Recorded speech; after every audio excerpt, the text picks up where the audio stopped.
Hey, hi, it's Velvet with VOLUP2, and we are interviewing Sofia Rose, a very beautiful BBW adult star and model. And I think you're in a burlesque group now too, aren't you? No, I am not. Oh, and she never would do burlesque in her life, but maybe she will one day. I don't know why I thought that. You never know with me. So how did you begin modeling and why? So I was approached by a photographer where I lived in Southern California, and he asked me to do some test shots, and I was like, why? And I submitted those photos to a couple of companies that shot plus size girls, and they were orientated to adult work.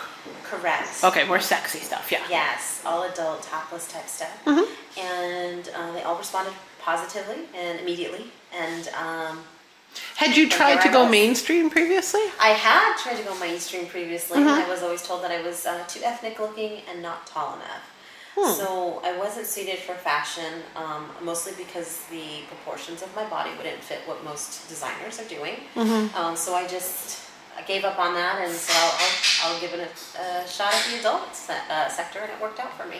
Very much so. What are the top 3 positive things to being in porn and the top 3 negative things? Positive, I would say it's definitely empowering. You have control of your own business, essentially, and the freedom of your schedule. You know, I'm able to do whatever I want, whenever I want, with whoever I want, all the time, and I love Awesome. it. Negative, you are stuck with the stigma. Society puts a huge stigma on all of us. Mm-hmm. Negative, you have a family that looks at you differently, even though you haven't necessarily changed. Mm-hmm. And I would say that there's just, in general, risks of, I would say health risks can be a concern at times, and it's just, it goes through phases and cycles, and all we can do is do the best that we can to keep ourselves safe. Totally. Let's see, is there pressure within porn to do more hardcore type stuff? And if there is that, does it stem more from your base of fans? Or is it from the saturation in the market that so many people will do so many things that you kind of have to keep upping and upping and upping? Yes, I would say it's both. Fans always want more, and sometimes the difficulty there is that they don't want to pay for it. They just think you should do it. A lot of people just perceive us as, you know, you're lucky to be here and do what I tell you. And sometimes you also get that from the fact that there are an oversaturation of women. So if you don't do it, the next girl will.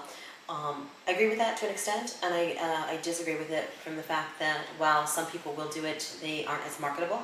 And so it's kind of like a situation where you get what you pay for. So yes. So do you set personal limits that you say, I'm not going to do this and I am going to do that? In your own mind, you've already set a limit? Or are you open, like it's an evolution for you? It's always an evolution, but I do set my limits as time goes on. So when I initially started, I never thought that I could perform with a stranger and have sex on camera. Like those things were so foreign to me. I wasn't comfortable with showing things below my waist. And as I evolved, I made those choices and it changed.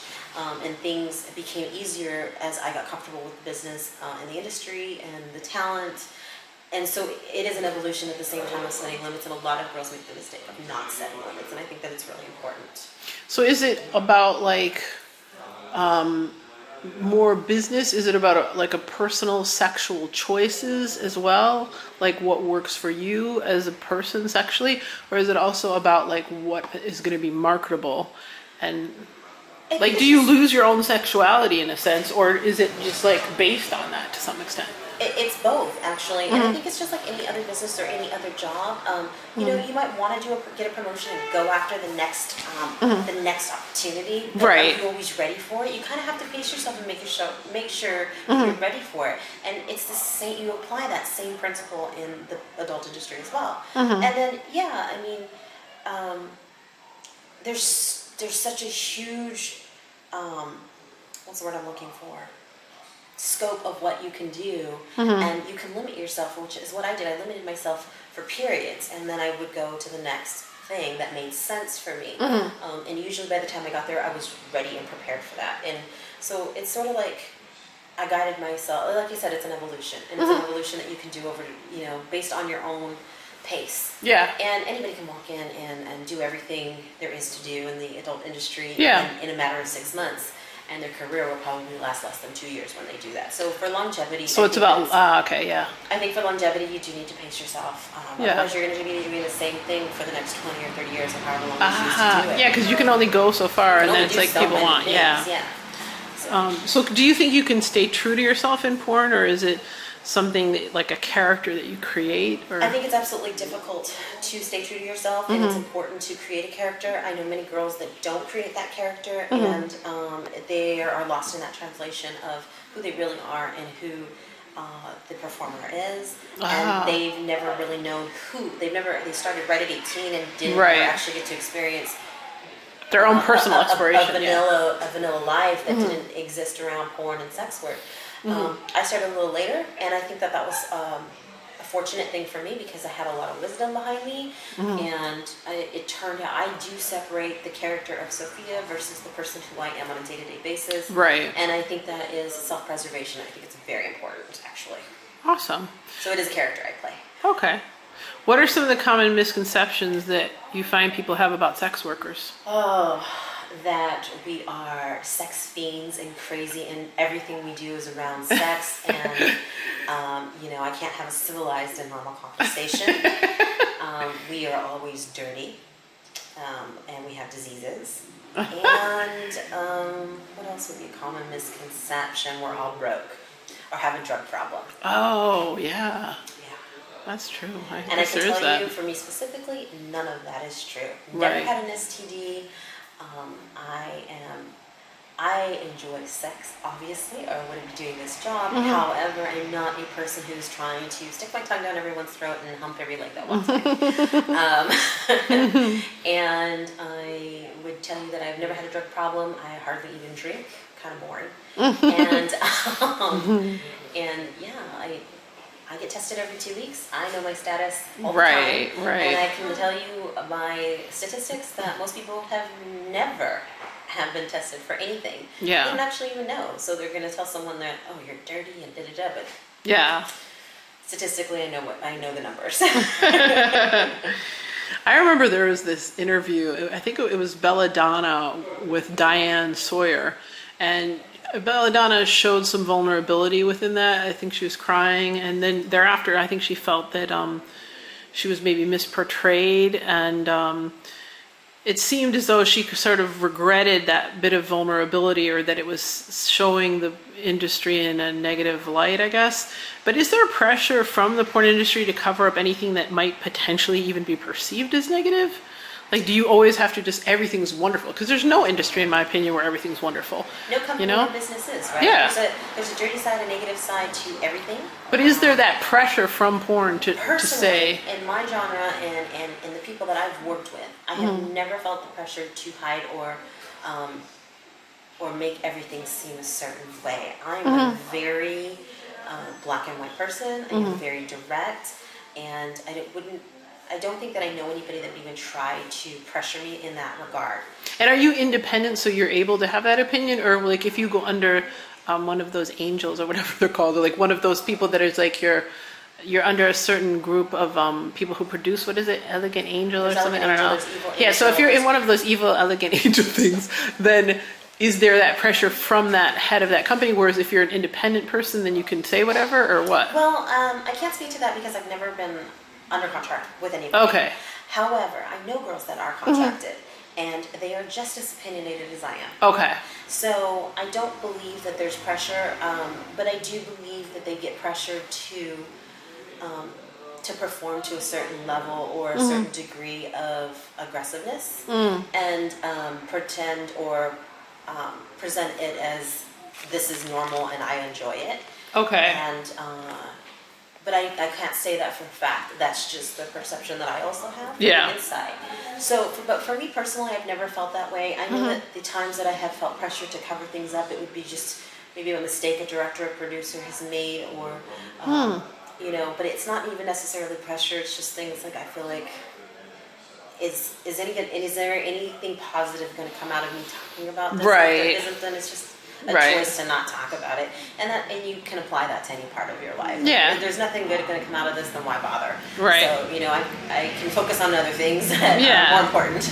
Totally. So Is there a hierarchy in porn when it comes to BBWs versus? Is there a what? A hierarchy? yes. Tell me about it. Absolutely.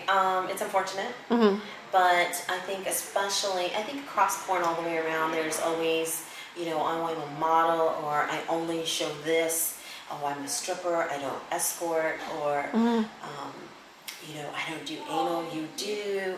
Everybody thinks they're better. We call it a whorearchy. What level of funny. whore are you? And it's kind of like a made-up word that the industry has decided. And it's unfortunate, but it is existent. And How is it different with plus like the BBW side versus what they would perceive as like a mainstream person?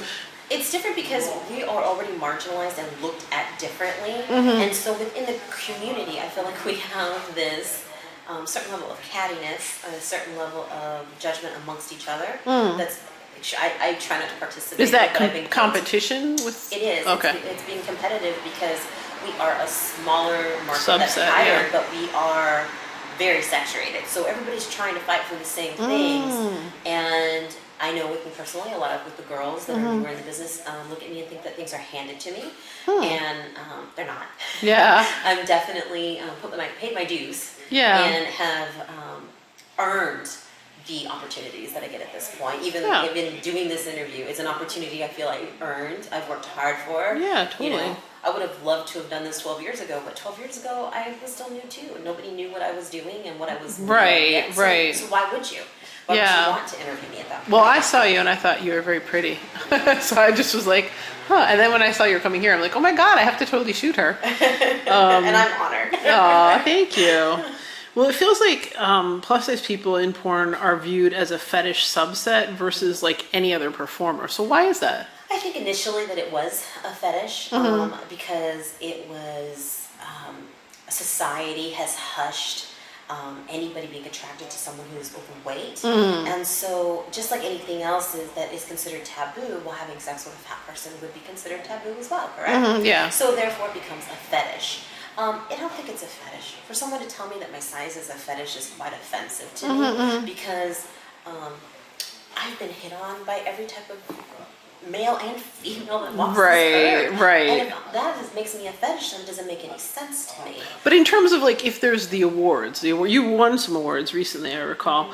I mean, is it? My question was if it's difficult to stand out, but then is it also like if there's an award for a category, are the BBW people automatically included in that, or is that like you can only win awards within that BBW subset versus against whoever? We always put the label of BBW, and I do just strongly disagree with it. I don't know why I can't just be female performer of the year. Why do I have to be female BBW performer of the year? Yeah. And the reason I say that is because of the amount of male talent who have told me, why do I have to label you as a BBW? That is fetishizing me. Yeah, totally. And I just see you as a beautiful woman, period. Size doesn't determine whether or not, with the performers that I've worked with anyway, that they would or wouldn't work with me.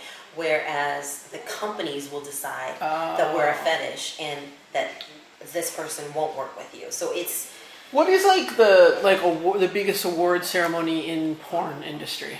It's the AVN Awards that happen every January in Las Vegas. So in the AVN Awards, how are BBWs differentiated from mainstream girls? We are put in our own category of BBWs. If we have a category, they took it away from us a year or two ago. Oh, interesting. Why is that? Because they claimed that we didn't have enough performers to to warrant a category. What? So then we made a big fuss about it, and they gave us a fan vote of the BBW fan favorite performer. And the reason I air quoted the fan vote is we all solicited votes to our fans. Right. And however, there's been times where the fan favorite was winner was still someone who really hadn't performed. So really, it was not. there was no caution given into that, into the voting. They just But I mean, picked a isn't name and BBW porn like, I mean, I get that it's like a subset or whatever, but it's still relatively it's popular. really actually not a subset. People are in denial about it. What is it? It is in the top five search engines across the board, on Pornhub, on Xvideos, on Xhamster, Unix, and XX. Right. All of them. Top 5 searches will always be BBW. MILF and Cougar will be right behind that. So for you to tell me that I'm a fetish, That's or that I'm crazy. not making money, I'm sitting here in Paris right now. If Yeah. I'm not making money, then I don't know what I'm doing wrong. But I don't see why when the industry itself would then. They're in denial. It's a denial factor. Oh, Because so it's almost like the fashion thing where they're not going to perceive that plus sizes are equivalent to straight sizes. yeah, we're not equivalent, and we're not as marketable. And I will say Do you make less money than a girl who would be not considered a BBW? it depends on who's hiring me. Okay. I don't think that I make less money. However, there are some mainstream girls that will do anything for very little, so of course I'm going to make more money than they are. Oh. However, then there's the top talent that I'm sure I don't hold a candle to, and that's fine too. Right. But I will say that people they're stuck with the stigma that we're not supposed to be likable as fat women. Right. And they're wrong. And I will say that 10 years ago, I was not doing hardcore. I was in the adult community, but I wasn't doing hardcore. And maybe the girls that they were trying to market at that time were not as marketable. But we're 10 years later now, and not only has it become more accepted in society, the quality and the marketability of the women that we're presenting are much different. And that's why it's in those top 5 searches. Right. They're always, I think the fans are always looking for something new, and they still want a BBW, but maybe it's a blonde with green eyes, and next week it's a black woman, and the week after that it's a Latina. So it constantly. Well, that's what I was thinking. Is Is it difficult to stand out in that sub, in like in the being sub? like compete? Yeah. Is there? I mean, I know there's probably pressure to do more and more different things, but how do you set yourself apart from someone else? I know for me, that part of the reason that I kind of exploded when I did, it was timing. I was lucky. That every plus size girl that was on the market, whether it was in fashion or porn or Right. it was from Girl an next adult, door thing, yeah. and that was very common. So here comes this busty. Blah blah. Hi. Hi, Hi, beautiful. Looking like everybody else. And the Kardashian look was just yeah. hitting, it was just hitting its That's peak. true. You know, the Latina market in general for society was also just hitting the market, like and hitting its peak. Latinas are That always hot. Are you I kidding? just was at the right place at the right time, and it just like took off, and I really was shocked at how the responses were, and in a good way, but I was still really shocked because I just had no idea that there was such a market. And so I think in my case, it wasn't hard for me to stand out because ethnicity, what I was told in fashion was working against me, in adult was working for me. you. However, here we are 12 years later that I've been doing this. You have an oversaturation of girls coming in that still are white women who kind of all have the same features, same characteristics, and it's not setting themselves, so it's harder for them to set themselves apart. And there is reason to be competitive for that next dollar. And, you know, unless you have, and I tell girls this as I coach them, you have to have something that sets you apart from everything else. You have to have something that is your specialty, that's your niche within the niche itself. It has to be that way. You're not gonna grab all That's how you set the yourself attention. apart. So you have to find it within it, and it's very, very challenging. And as I've evolved, my presentation has also evolved. You know, I didn't always market myself as a MILF. Now I market myself as a MILF, and I also market myself as a cougar. But I've also done my research and realized that those are also top search keywords. Smart. So I know that. Totally. But I don't feel like 12 So make years it work ago- for you, yeah. Yeah, so 12 years ago that might not have been appropriate. I was too Yeah, young. you were Maybe younger, I was yeah. too young. So, you know, and I've seen people even do that. I've seen non-BBWs use those hashtags and keywords in there, and they're just to get the traffic that comes from it. That's That wild. should tell you a lot. Who are the favorite people that you perform with, and what makes someone fun to work with? So, do you mean like in the BBW market or just in general? No, I mean in porn in general, yeah. Oh gosh. gosh, do I have to name names? I don't want to. You don't have to name names, but I mean, I guess what makes someone more fun to be with in porn? Is it just like a regular? Someone who can separate the character from the person that they are, who can walk onto set and be very fun, relaxing, and there to have a good time. But when that camera rolls, it is about getting the shot, getting the position nailed, making sure we're live for the camera, for the audience, because porn sex is not like normal sex. And we are working for a view of a camera. And I want to just get through it. I want it to look good.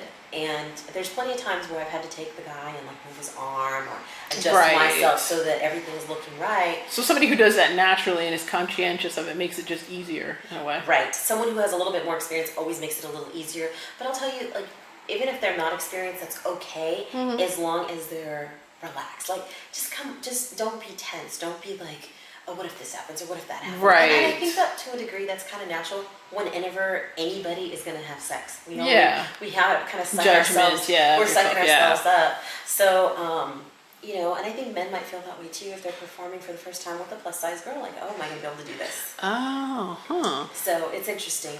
But I do my best to go out, as usually I'm the veteran.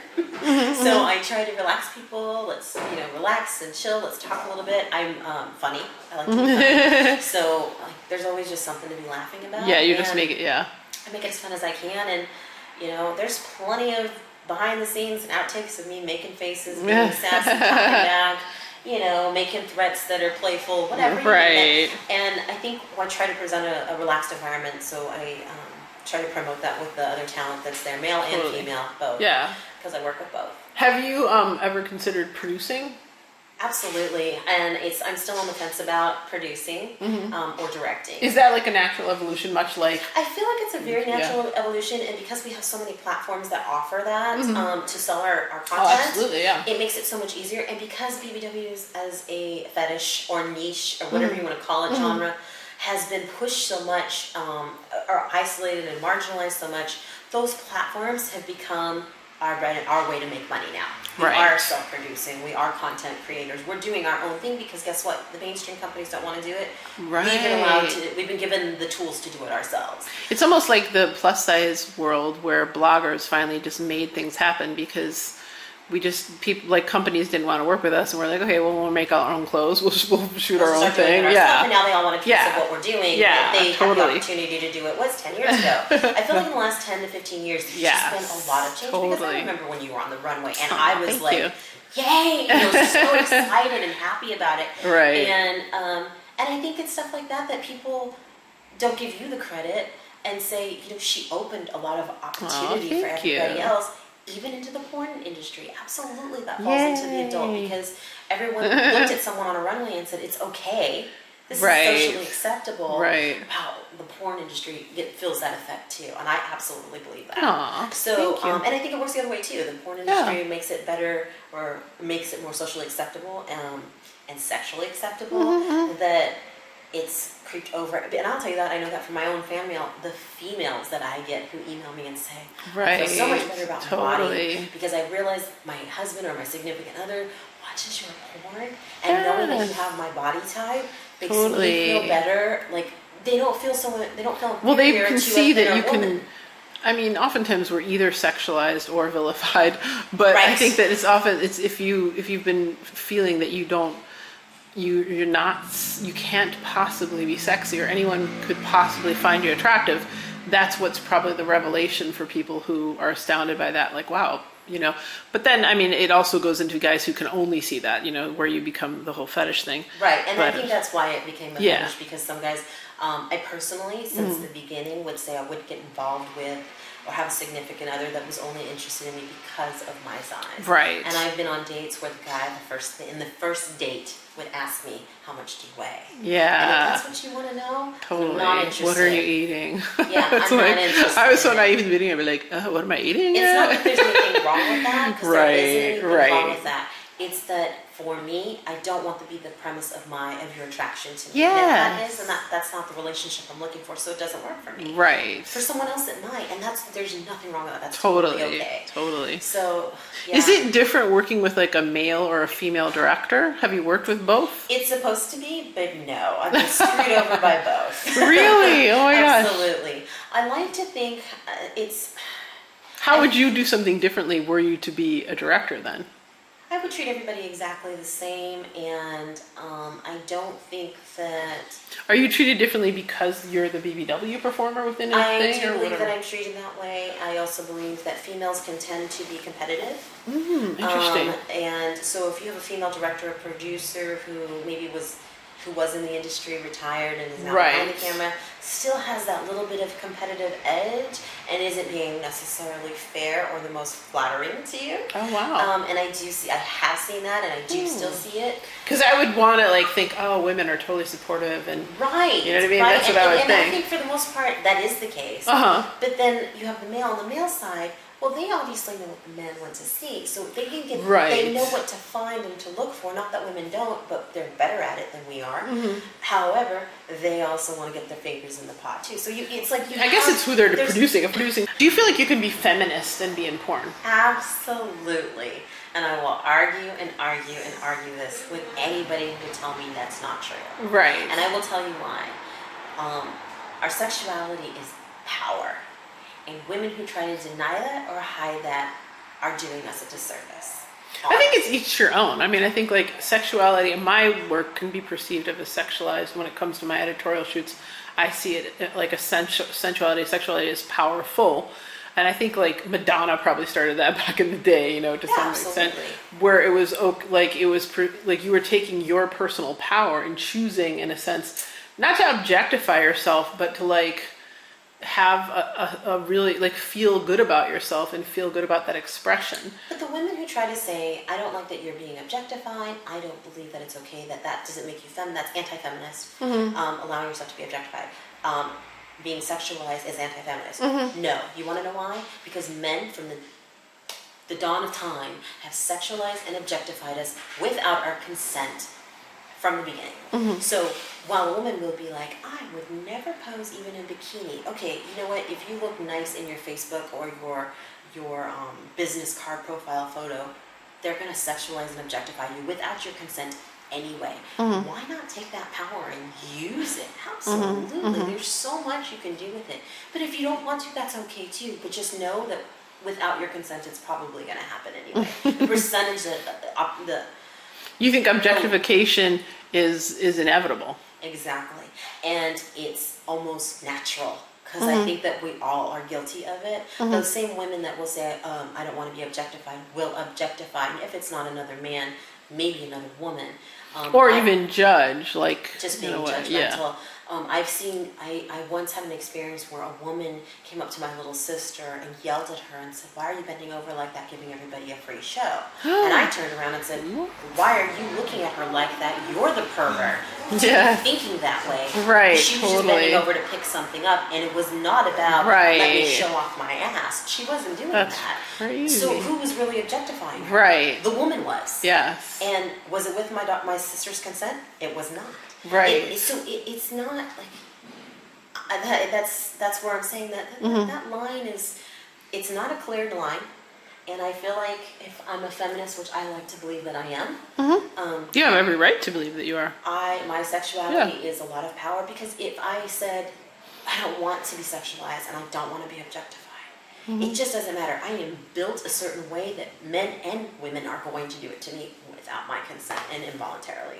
And Well, it doesn't matter how you've covered been I like am. busty since you were younger, right? Exactly. So a question I have for you, for girls that grow up in a body that is sexualized from the get-go, what kind of advice can you give to a girl who you know might feel that as a burden, or who may like, because it's not really easy when you're younger. It is so difficult. Yeah. And I will say to those girls, I was there. How did you deal with it? It was very difficult for me. I grew up with brothers. I played sports.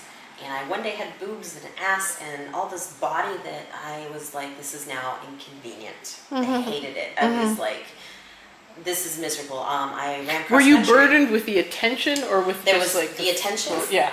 And I ran cross country. So I actually had to tape my breasts down. I'm sure. Because at the time, you did, other than like Hanes, nobody made sports bras that were supportive for real natural heavy breasts. Yes. I was like a D cup, and they were Yes. just going everywhere. I played basketball. I was doing gymnastics until I started developing. I gave that up because my body wouldn't allow. So what advice would you give to young girls who maybe are born in bodies that are frequently sexualized? Just to love themselves and to not listen to what everyone else is doing, your friends, your sisters, your whoever's around you, other female influences, because every body is very different and needs to be handled very differently.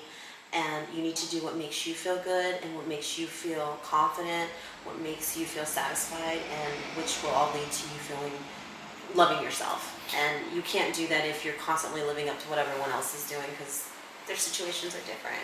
But in terms of like the harassment you get as a young girl living in a sexualized body, what advice is it what worked for you was not aggression, but like really standing up for yourself? Asserting yourself. So I say either assert yourself or completely ignore it, which means don't acknowledge it. Disengage, because sometimes by engaging, you encourage or feed that.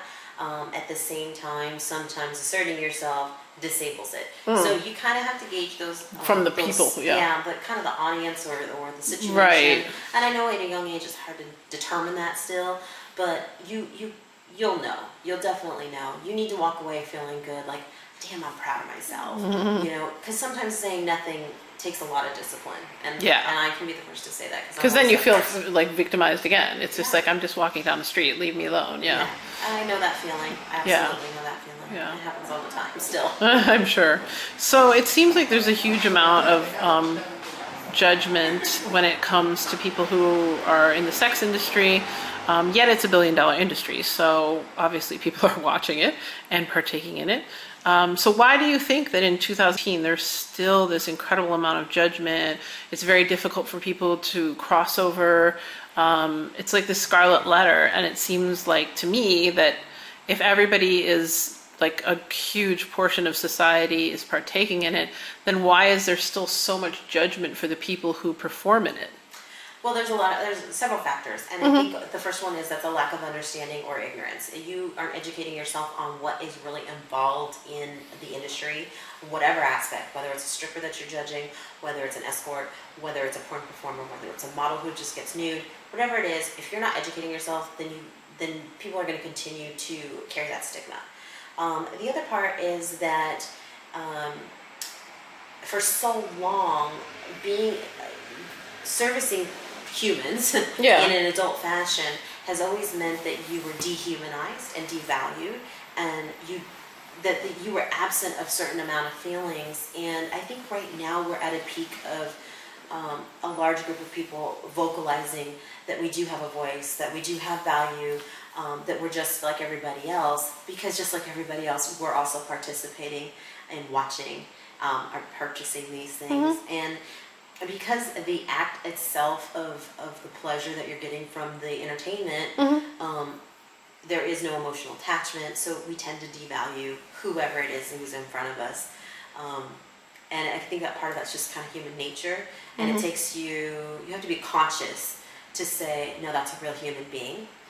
This is not how I would treat them in person. Yes. And we all have real lives.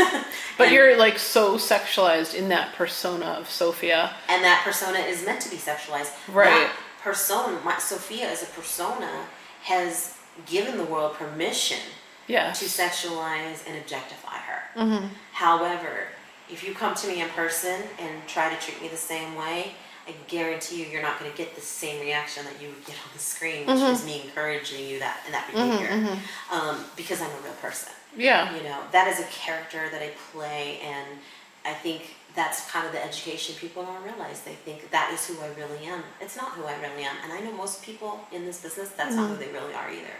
Believe it or not. Because you have to be protective in a way of your identity? Absolutely. Otherwise you lose your whole sense of identity. I mean, a large majority of us are in relationships, have husbands, wives, and children. We don't walk around in our house and in our daily life acting like we do on camera. Right. And it's no different than anybody else in their job. An officer doesn't, handcuff his family when they misbehave in a barbecue, and doesn't pull out the baton when his children misbehave. You see what I'm saying? It's the minute the uniform comes off, they're someone else. Right. And in my case, when my uniform or my clothes go on, Right. I'm a different person. Right. I don't walk around dressed like a porn star. But to me, it seems around. like there shouldn't be that judgment, It shouldn't. regardless of what, if you're performing, if you're a nymphomaniac, whatever.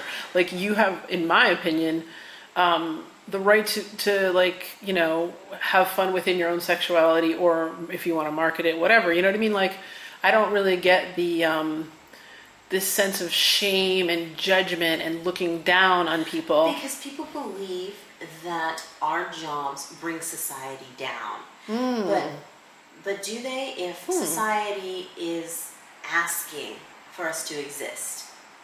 Do you understand what I'm saying? Then you'd be like There's society's no dirty product little if secret, there I guess. isn't an audience. Yeah. And the audience is huge. Right. It is your That's what's husband, crazy. and it is your boyfriend, and it is your sister, and it is your brother. So Right. you have to just understand that, you know, just like anything else, prohibition in the 20s, you know, whether they wanted it to be legal or not, it was happening.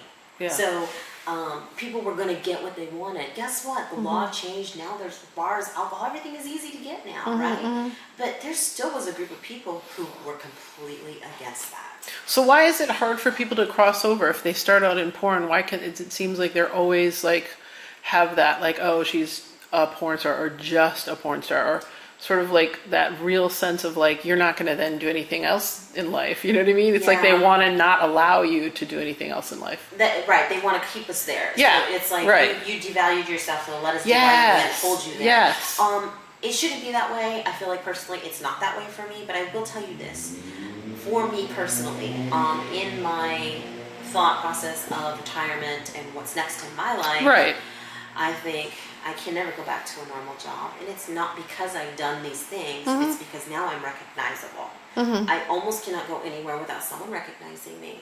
Therefore, bringing up... Not that they've ever seen porn before, of Right, course. right. But it's more the conversation that has to be had, the awkwardness of things. But see, I don't get that whole awkwardness. Like, everybody has sex, so what? You know what I mean? Like, It's that they've it watched literally you and they've is- seen you naked and they're seeing you in a different light and they're like, wait, but I saw you on camera and you were different. And I'll say that because I've maintained vanilla jobs while doing this job. Right. And I've had people I've worked with, you know, just be very inappropriate sexually. And then it leads to sexual harassment in the workplace. Oh, what it yeah, ends up leading to that's because true. people can't control themselves. They think this is who I really am. Right. And it's like, well, I'm not interested in this. I'm here. I'm playing a different character. Well, yeah. I'm playing a bartender today. Absolutely, yeah. And I'm wearing these clothes and this uniform for Yeah. this role. And I'm not trying to be your little, you know, Right. bathroom, Right, you know, right. vixen. Totally. Who's that kid back there. I'm here as a bartender today. Right. So I think that's why it's hard to get back to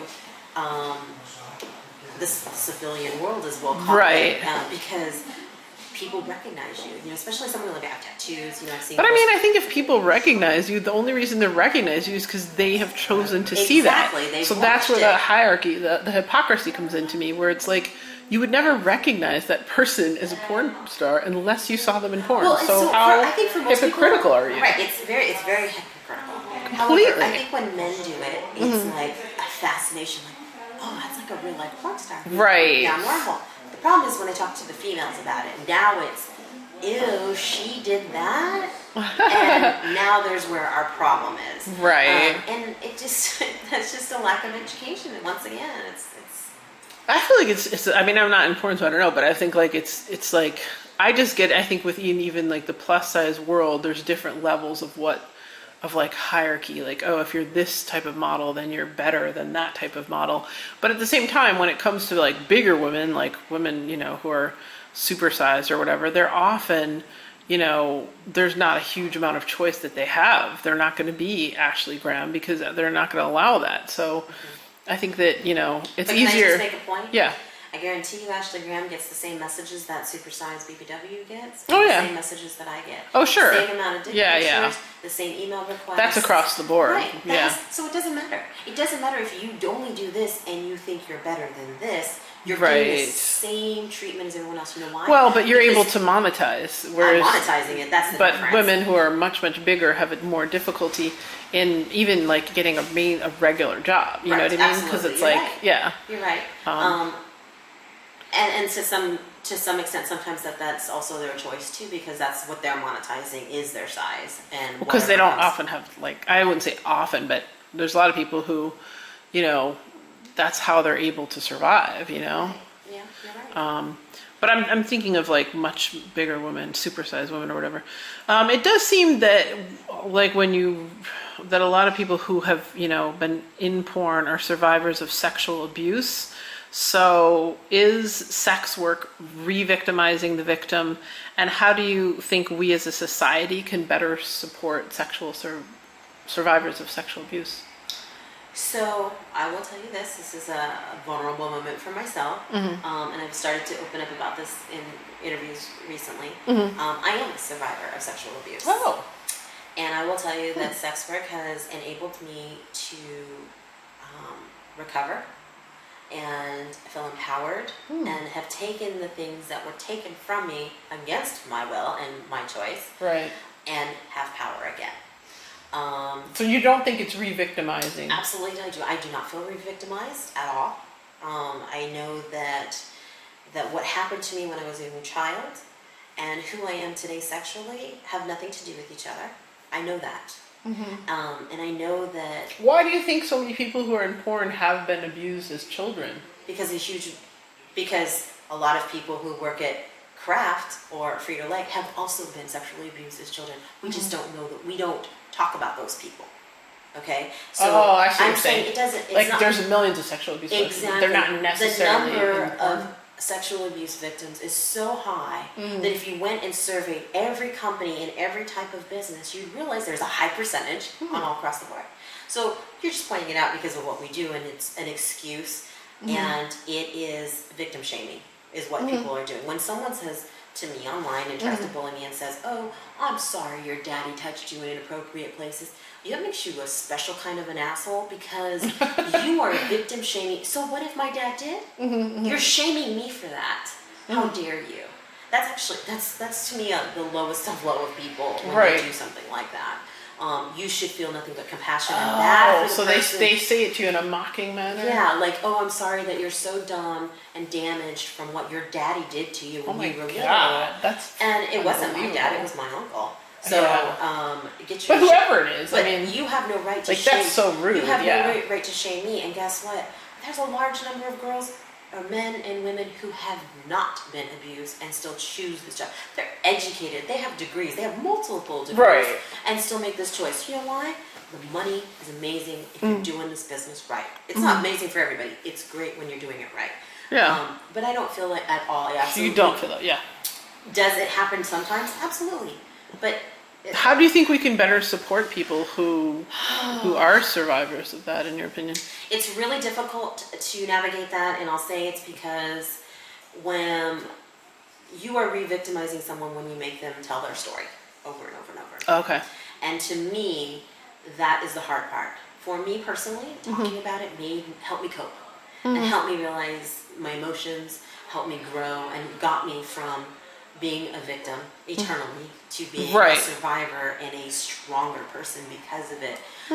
That's not the case for everybody. And everybody's so different. I recognize that. Yeah. Wholeheartedly recognize that. And those are the people I feel the most compassion for because I just want to give them what I have so they can feel better and empowered and, change their perspective. But some people, that's just... Did you have to go through therapy or Absolutely. did you just do it yourself? Yeah, you went through therapy. So you did the work of Yes, psychologically. but all of that was very difficult. Yeah. And so how do you support? You listen, and you listen with love and tenderness. And the thing is, a lot of people don't have compassion for people with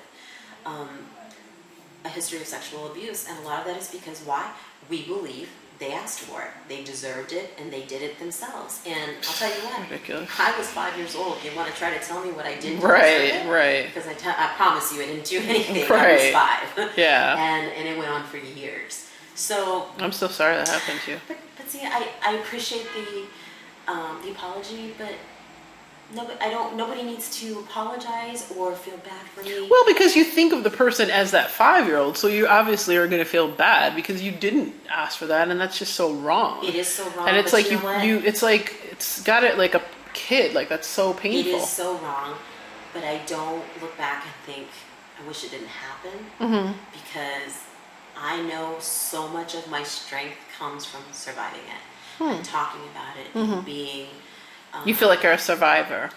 I am extremely empowered by the strength I've gained from learning to survive, how to get past it. I have siblings who went through similar experiences. They're not the same as me. Yeah. We are in the same house. Yeah. So why is everybody's so different? Yeah. We're all so different, and I recognize it. Yeah. I don't believe that it should control a person, but it does control a lot of people. Sex work has helped with it. It has not re-victimized me. I'm not going to say that's true for everyone, but Right. I think it's true for a lot of people. It absolutely, because I just took everything back. You know, now it's on my terms. Yeah. Now when a man wants to walk by and say something to me, I think, I just made $25. Like, I have power now. Yeah. And you're doing it on my terms and only when I want it. So, I don't Yeah. know. It's a delicate thing to tread. It really is. Yeah, totally. What is something that no one would guess about you? What is somebody? I went to private Christian school. Oh. I was the schoolgirl, the naughty schoolgirl, the coach's daughter, the cheerleader. Oh, wow. And I went wild. Yeah. But I think a lot of people would be surprised. Yeah. Wow. You know, I spent a lot of time in the principal's office because my skirt was too short all the time, and Really? always violated dress code. Yeah. Oh my gosh.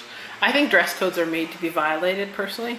There is Well, when your butt's like mine, the skirt's always too short. I gave up. there's like $1 billion lottery out now, I believe. What would you do if you won it? I would probably donate a huge portion to like a sex workers, like an SWOP. What's an SWOP if people don't know that? For whatever reason, the name is escaping me. But basically, what they do is they're sex workers. It's a national in America, the States.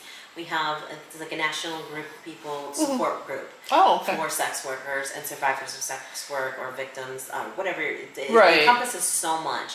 Basically, what they're doing is they're a network of people who support each other and provide sex education, testing, free testing, various things that sex workers could need to survive or to be safe. So they provide a lot of that for them. So I'd probably give a lot of money to them. I'd probably give a lot of money to other charity groups, probably for exploited children. I would probably take a good chunk of money and retire in Australia. Oh, awesome. Cool. Where do you see yourself in 10 years? Directing. Okay. Yeah, cool. Probably. I would love to say that I'm going to retire, and I definitely will retire as a performer, and probably less than the next 5 years. But I will be moving on to directing and producing, and hopefully somehow bridging that gap to where BBWs are no longer separated from the mainstream group of performers. Okay. Performer of the Year is going to include young and old, and fat and skinny, and everybody in between. And it doesn't need to, why do they even have a trans category? Why can't we all just be put, we're all here, we're doing the same job, we're all men, or we're all men. Yeah. And just, if I can somehow bridge that gap, that'd be an awesome accomplishment. Totally. And I think by becoming on a directing and producing side, that you might have more pull and power with that. And if that's something I can accomplish, I'd be very happy. What would you name it? What would you name your company? Or do you already know? It would probably be something played off of the Rose name. Like I fooled around with like Blackthorn, or just something having to do with a rose, but not the word rose itself. Right. Which is why Thorn came to mind initially. Yeah. Not some people like it, some people don't. And something along that lines, though, where it's like it's intriguing. There's so many angels. Powerful, there should be a rose.